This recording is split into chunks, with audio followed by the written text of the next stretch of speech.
So for this easy mask, you only need 2 materials. A piece of cloth. You can either use anything you have in your house. I just found this bandana that I have and it would work perfectly. I also just cut this out of an old t-shirt that I had and it also works perfectly.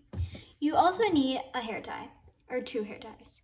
Any type of hair ties work.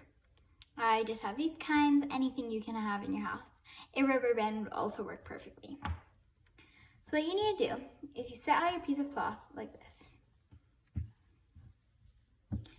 And then you're gonna fold over the top piece of cloth down for you to get this like rectangle type piece. Then you're gonna slip this one down like about halfway and slip the hair ties in each like about a third of the way. Or just like this, how I put it. Really doesn't have to be perfect, it just has to work. So then you're gonna fold this over and take this one here too over. You're gonna tuck them into each other. So in this case, I'll just tuck this here, flatten that out, and there you have your mask. As you can see, this mask really does fit me perfectly.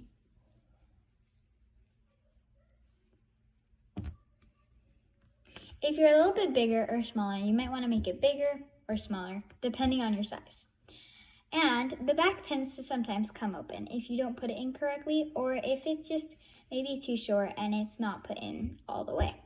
You can just use a little piece of tape and just section. Just put this right here for a little extra hold. And make sure you do not put any pins in this or anything that could pierce it, because that will let the bacteria come in. Thank you, and I hope you liked this tutorial. And remember guys, stay safe.